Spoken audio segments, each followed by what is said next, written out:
बहुत ही आदरणीय हमारे मेहमान श्री महावीर सिहाग जी, STFI के नेता, अध्यक्ष मंडल और इस हाल में बैठे हुए पूरे राज्यभर से आए हुए हमारे प्रतिनिधि साथियों, बहनों, सर्वप्रथम मैं राज्य कार्यकारिणी ने, राज्य कमेटी ने मुझे इस लायक समझा, इस विषय पर बोलने का मौका दिया, उनका आभार। मैं कोशिश करूंगा कि इस विषय से न्याय कर पाऊँ। मेरे से पहले प्रोफेसर गौरी साहब ने बोलते हुए कल कुछ आंकड़े आपके बीच में रखे थे।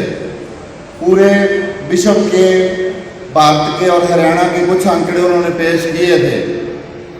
मैं उन पर न जाते हुए वास्तव में जो धरातल की स्थिति है, जिनका हम सभी को भलीभांति पता है, उस पे बात करेंगे। शुरू में असल में जो हमारे समाज में जिस प्रकार की विषमताएं हैं, जो असमानताएं हैं, शिक्षा की असमानताओं को उन असमानताओं से, विषमताओं से अलग करके नहीं देखा जा सकता। शिक्षा उन विषमताओं को, असमानताओं को एक प्रकार से बढ़ाने का ही कार्य करती है, क्योंकि शिक्षा कैसी होगी यह शासक वर्ग ही तय करता है। तो सत्ता पर वो लोग काबिज हैं, तो बात फिर आ जाती है कि शिक्षा कोई ऐसी स्वतंत्र सांस्कृतिक शक्ति भी नहीं है। मतलब शिक्षा के वर्गीय हित हैं, पर सवाल ये है कि शिक्षा हमें पढ़ाया भी जाता है कि शिक्षा के उद्देश्य क्या है, मूल्य क्या है। असल में शिक्षा की अवधारणा जीवन जीने की तैयारी से जुड़ी हुई है कि जीवन जीने के लिए मानवीय गतिविधियों से, कुछ क्रियाकलापों से संबंधित है और इसके उद्देश्य तय किए जाते हैं कि एक बेहतर इंसान बनाना है। अब कौन से उद्देश्य हैं ये समय समय पर बदलते रहते हैं, अब वो उद्देश्य बदल चुके हैं। मतलब और इसी प्रकार से कुछ मूल्य हैं, मूल्य बहुत सारे हैं। आज़ादी के आंदोलन के मूल्य हैं, हमारे संविधान के मूल्य हैं, और जिसकी अक्सर बात करते हैं अध्यात्म समाज, जहाँ हमारे नेतागण नैतिक मूल्य हैं, वो उस नैतिक मूल्यों को सिर्फ उस नैतिक शिक्षा की किताब तक सीमित कर देते हैं। लेकिन शिक्षा के बहुत सारे मूल्य हैं जो बच्चे में डेवलप करने हैं, उसमें विकसित करने हैं। अब हम आते हैं जो ऑनलाइन शिक्षा की जो स्थिति है हमारे स्कूलों की। कल गौरी साहब ने रखा कि उन्होंने जो सर्वे किया कि 14% बच्चे ऑनलाइन शिक्षा ग्रहण कर रहे हैं। उससे पहले इंग्लिश ट्रिब्यून में एक सर्वे आया, थोड़े दिन पहले की बात है, कि 44% बच्चों के पास इंटरनेट की सुविधा है। मतलब आधे से ज़्यादा बाहर हैं। एक प्रकार से एक्सक्लूजन है, अपवर्जन है, या उसको कहें हम ड्रॉप आउट है। फिर सवाल ये आता है, कल उन्होंने बोलते हुए कहा कि हरियाणा सरकार ऑनलाइन शिक्षा पर जोर दे रही है, उसको बेहतर कह रही है। अब सवाल ये इस हाउस के बीच में भी है और जिनका हम प्रतिनिधित्व करते हैं, जो 35,000 के लगभग मेंबरशिप है और जो हमारे पूरे प्रदेश के 1 लाख के लगभग शिक्षक हैं, ये सवाल उनसे संबंधित है कि सरकार वैसे नहीं बोल रही। ये बात मेरे आपको शायद बुरी भी लगेगी, मैं सिर्फ आपको नहीं कह रहा, मैं इसमें शामिल हूं। उनके पास डाटा है, उनके पास आंकड़े हैं, पिछले साल से लेकर जो ऑनलाइन क्विज हो रहे हैं, जो अफसर ऐप पे सेट के एग्जाम हो रहे हैं, जो मार्च में अफसर ऐप पे परीक्षाएं हुई, उसका डाटा है। वो डाटा, ये बड़े दुख की बात भी है, हमारे लिए चिंतनीय भी है कि कुछ ब्लॉकों में वो डाटा 110% भी है, 120% भी है। सरकार वैसे नहीं बोल रही, वो वैसे नहीं बोल रही। अब सवाल ये है कि सरकारी आंकड़ा ये कहता है कि 44% लोगों, बच्चों के पास स्मार्टफोन है, इंटरनेट है, तो जो बाकी 56% बच गई, उनका ऑनलाइन क्विज कौन कर रहे हैं? वो भी तब वो जो परीक्षा की एक मूल्यांकन की, इस पे भी बहस वो अलग से विषय है कि जो वो क्वेश्चन पेपर है, जो प्रश्न पत्र आ रहे हैं, उसमें सिर्फ मल्टीपल चॉइस है। जो जब हम बीएड करते हैं, डीएड करते हैं, एमएड करते हैं, जब पढ़ाया जाता है कि जो मल्टीपल चॉइस है, वो तुक्का आधारित है, वो व्यक्ति की रचनात्मकता, उसकी सृजनशीलता को खत्म करती है। किसी को भी कह दो आपके रास्ते में से जाते हुए पकड़ लो कि पहले पे टिक लगाना है, उसके भी 30-40% नंबर आ जाएंगे। और अब तो टिक भी नहीं लगाना, टिक की जगह क्लिक हो गया, सिर्फ क्लिक करना है। तो कौन ऐसी जादुई शक्ति है जो वो 44% के डाटा को 100%, 110% कर रहे हैं? वो जादुई शक्ति है, वो शब्द हैं, दंश है, आदेश हैं, और यदि उनसे भी काम ना चले तो अपील है। मतलब मोस्टली अधिकारी की अपील भी आदेश ही होते हैं। पहले हेडमास्टर को जिले का अधिकारी कहेगा बीओ को, बीओ कहेंगे स्कूल मुखिया को, स्कूल मुखिया कहेगा मास्टर को, जो कि एक आधा नाम मानता होगा उसको कह देगा कर दे यार, मैं तेरे आगे हाथ जोड़ता हूं, ये मेरा फोन ले ला तू कर दे। किसी दूसरे को कह देंगे। यदि कोई नहीं करता तो फिर उसके लिए शाम को लिंक आ जाता है कि आपका कम क्यों है, आपकी टेस्ट, आपकी क्लास का शाम को 5 बजे के बाद इस ऑनलाइन मीटिंग में जुड़ना है। फिर अधिकारी उससे सवाल पूछते हैं, तेरे बच्चे कम क्यों हैं? और कई बार तो दफ्तर में बुला के ये कह देते हैं कि आप कितने टीचर हो? बोले 5 हैं। बच्चे कितने हैं? बोले बच्चे 40 हैं। तो फिर बच्चे 40 8 ही आते हैं एक को, आप कर दो। वो जो बच्चा है, जो छात्र है, वो अपने घर बैठा है, उसको पता ही नहीं हो, उसका पेपर भी हो रहा है, उसके नंबर भी आ रहे हैं। ये स्थिति, इसको यदि हम संबोधित नहीं होंगे, ये जो पहली लाइनें हैं, हमारा लोगो है अध्ययन का, अध्यापन का, इसका मतलब यदि इन प्रश्नों से हम संबोधित नहीं होते तो ये दोनों शब्द जो है अध्ययन अध्यापन वाले, ये कट गए, जो नींव है। और यदि ये कट गए तो तीसरे शब्द का, संघर्ष का कोई मायना नहीं है, कोई मायना नहीं है। सवाल बहुत गंभीर है, चुनौती बहुत गंभीर है वास्तव में महामारी की, लेकिन क्या असली डाटा नहीं जाना चाहिए? मुखिया जो फीडबैक करता है, मुख्यमंत्री या कोई भी सरकार वैसे थोड़ी कह रही है कि शिक्षा बहुत बढ़िया चल रही है, जो फीडबैक जा रही है वो कैसी गई? बहुत अच्छी। सुबह 5 बजे भी हो जाती है, अभी जब उठे भी नहीं होते लोग, उसी टाइम फीडबैक प्रोफार्मा भर दिया। ये सवाल यदि हम संबोधित नहीं करेंगे तो संघर्ष कैसा? दूसरी बात कि ये जो फेक आंकड़ों का इकट्ठे करने वाली, और जिनके पास मोबाइल है, अब मैं उस पर आता हूं, 2 तरह की चीजें होंगी। एक जिनके पास है ही नहीं, उनका तो एक्सक्लूजन हो गया। दूसरा जिनके पास है, वो क्या हो रहा है? मतलब आज तक सरकार की तरफ से कोई स्क्रीन टाइम के बारे में कोई गाइडलाइन नहीं है कि छोटा बच्चा कितनी देर तक लगातार इस मोबाइल की स्क्रीन को देख सकता है, उसकी आंखों पर, उसकी मानसिक स्थिति पर क्या प्रभाव पड़ेगा। हमें जब ज्ञान विज्ञान समिति के साथी सर्वे कर सकते हैं, अजीम प्रेम यूनिवर्सिटी कर सकती है, हम क्यों नहीं कर सकते अपने गांव में? किसी जो बाल विशेषज्ञ है, डॉक्टर है, जो चाइल्ड स्पेशलिस्ट, आप उसके पास जाके पूछें। हमारे एक साथी सिरसा गए, वो बोले 60% बच्चे ऐसे आ रहे हैं जिनके पेरेंट्स कहते हैं ये मोबाइल नहीं छोड़ता, इसको चक्कर आते हैं, इसको दिखाई नहीं देता, उनकी देखने की दृष्टि बिल्कुल सीमित हो रही है। और दूसरे, इस प्लेटफॉर्म पे बहुत सारे प्रलोभन हैं, जैसे टीवी पे विज्ञापन है, धारावाहिक हैं, फिल्में हैं। इस मोबाइल वाले पे बहुत सारे, बहुत प्रकार के प्रलोभन हैं। असंख्या पोर्न साइट्स हैं, असंख्या जो लिंक भेजे जाते हैं, जब उसमें से वापस आता है तो वो पूरी तरह से वल्गर सामग्री खुलती है। असंख्या पोर्न साइट्स हैं, वीडियो गेम है, वो आप पढ़ाई वाले उसको देखने के बजाय वो क्या देख रहे हैं, ये एक सवाल है। हमें कम से कम जो हमारे बच्चे हैं उनके मोबाइल की, यूट्यूब की हिस्ट्री, उनके क्रोम की या अन्य ब्राउजर की जो हिस्ट्री देखनी चाहिए कि वो क्या देख रहे हैं। ये चीजें हम नहीं करेंगे तो कौन करेगा? और दूसरा सवाल कि जो फिर वीडियो गेम है या सोशल मीडिया है, वो क्या बना रहा है? वो मेरे को एक, मतलब ये जो पूरी पीढ़ी है जो देश का भविष्य है, हम बोलते भी हैं कि आज के बच्चे कल के नागरिक, उनमें हमारे बच्चे भी शामिल हैं। यदि हमारे पास पढ़ने वाले बच्चे ऐसे होंगे तो वो समाज कैसा होगा, हमारे बच्चे भी उसमें शामिल हैं।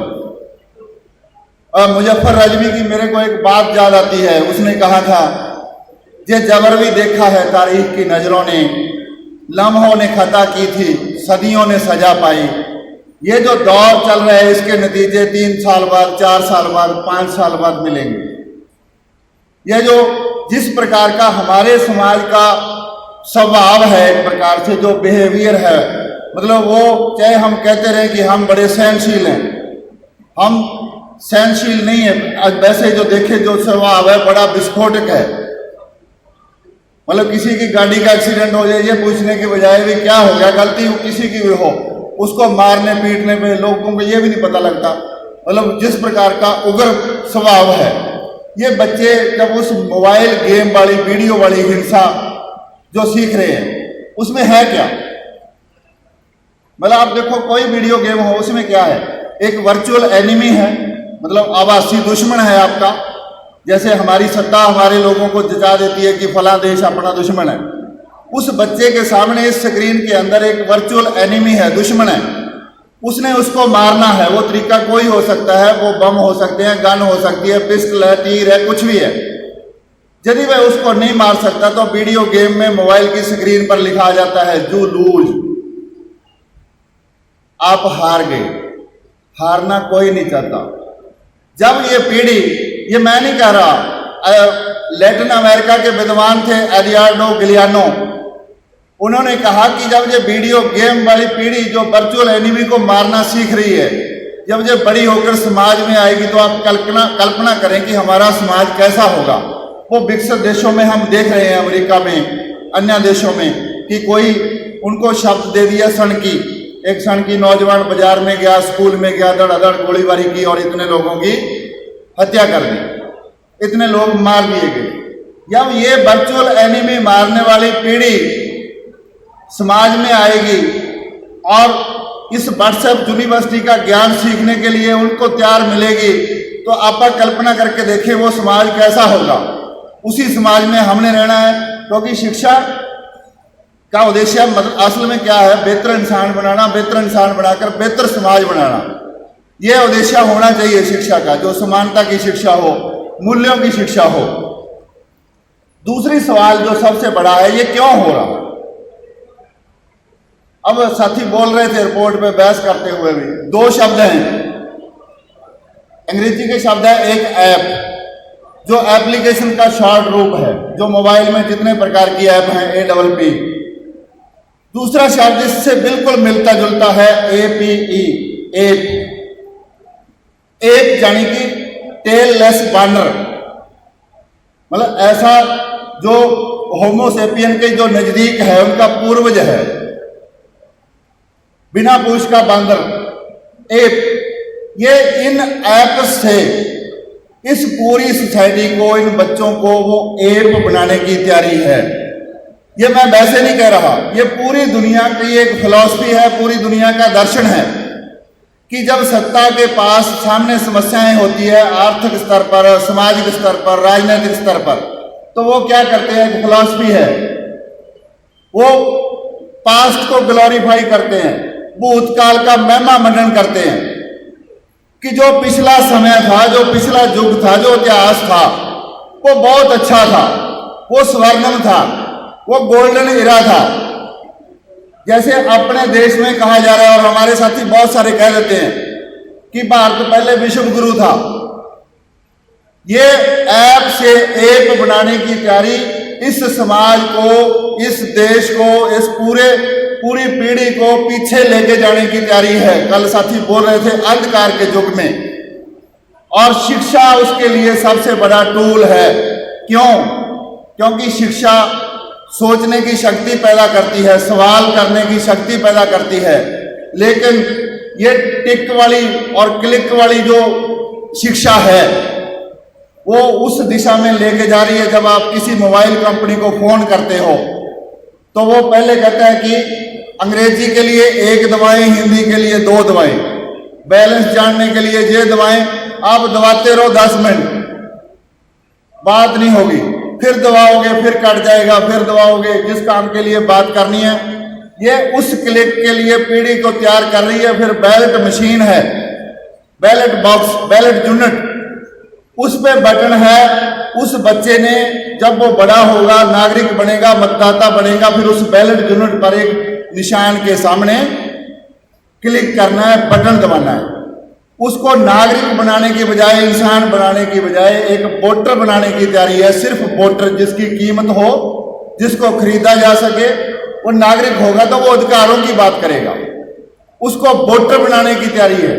हमें ये बात समझनी होगी, उस फिलॉसफी को समझना होगा। कुछ साथी कह देते हैं एनईपी में जिक्र है उसका, बोले तक्षशिला नालंदा बहुत अच्छी यूनिवर्सिटी थी। आप एक सवाल करो अपने आप से भी और उस कहने वालों से भी, कोई डॉक्यूमेंट्री प्रूफ है कि नालंदा या तक्षशिला में कितनी लड़कियां पढ़ती थी? हमारे बीच में महिलाएं बैठी हैं, महिला सेशन है। नालंदा तक्षशिला में कितनी लड़कियां पढ़ती थी? वो जिस भारत के विश्व गुरु के इरा की उस काल की बात करते हैं, उसमें कितनी महिलाएं पढ़ती थी? उस नालंदा में, तक्षशिला में कितने दलित पढ़ते थे? उस नालंदा में, उस तक्षशिला में कितने पिछड़ी जाति के बच्चे पढ़ते थे? ये सवाल करो, कोई डॉक्यूमेंट्री प्रूफ हो तो हमें पता लग जाए। मतलब ऐसा वर्चुअल एक चीज बना दी गई, हमें भी लगता है कि ठीक है। मतलब जो जिसने अपना बच्चा दिल्ली भेज रखा है, कोटा भेज रखा है तैयारी के लिए, वो भी कहता है जी गुरुकुल बहुत अच्छा था, वो गुरुकुल प्रणाली बहुत अच्छी थी।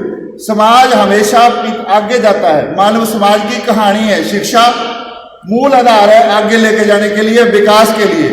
लेकिन शिक्षा के माध्यम से सत्ता और शासक संगठित तरीके से समाज को पीछे भी ले जा सकते हैं। ये एग्जाम्पल है दुनिया भर के, सबसे बड़ा उदाहरण है अफगानिस्तान का। 1991 में डॉक्टर नजीबुल्लाह की सरकार के समय वहां महिला जो साक्षरता दर थी वो 50% से ज्यादा थी। उनकी सत्ता पलट हुआ, तालिबान का दौर आया। अब वहां की जो मतलब साक्षरता दर वो 5% है, महिला साक्षरता दर। मतलब सत्ता पीछे ले जा सकती है। हम क्या करें? मैं एक बात कोट करूंगा पायलो फ्रेरे की।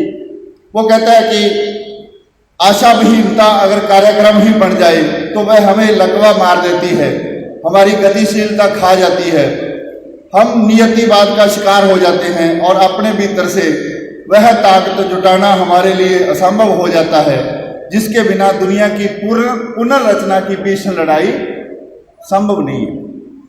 हमारे दो तरह के काम बनते हैं। व्यक्तिगत तौर पर एज ए टीचर कि हम अपने स्कूल में इस प्रकार के सर्वे करें, बच्चों के पेरेंट्स से बातचीत करें मोबाइल के बारे में, उसके दुरुपयोग के बारे में, और संगठन के तौर पर इस प्रकार की चर्चाएं ऑनलाइन शिक्षा के रूप में हों। सिर्फ ऐसे नहीं हो सकता कि अध्यापक संघ ने विरोध कर दिया जी ऑनलाइन शिक्षा का, फिर विरोध क्यों? लास्ट में जाके ये एक छवि हमारी बना दी जाती है कि इन्होंने तो जी विरोध ही करना है। मतलब जब मैं कह रहा हूं कि समाज पीछे नहीं जाएगा तो हम इस मोबाइल से, इन वर्चुअल प्लेटफॉर्म से बच नहीं सकते। सवाल यह है कि इनका दुरुपयोग कैसे कम हो, बेहतर तरीके से कैसे उपयोग हो, ये सवाल बनते हैं संगठन के तौर पर। हम मांग करें कि जो ये पोर्न साइट है इसके ऊपर रोक लगे। इसमें अध्यापक की बहुत बड़ी भूमिका। और लास्ट में मैं एक ब्रेख्त की छोटी सी कविता बोल के अपनी बात समाप्त करता हूं कि कोई नहीं पूछेगा कि अखरोट का दरख्त कब जोम उठा, पूछेंगे सरकार ने कब मजदूरों को कुचल कर रख दिया। कोई नहीं पूछेगा कब नन्हे हाथों ने चीकने पत्थर से तालाब में खूबसूरत लहरें उठाई। पूछेंगे जंग की तैयारी कब शुरू हुई। कोई नहीं पूछेगा कब हुस्न कमरे में दाखिल हुआ। पूछेंगे अवाम के खिलाफ साजिशें कब तैयार हुई। नहीं कहेंगे कि वक्त बुरा था, नहीं कहेंगे कि वक्त बुरा था। पूछेंगे तुम्हारे फनकार क्यों चुप थे, तुम्हारे फनकार क्यों चुप थे। इंकलाब जिंदाबाद।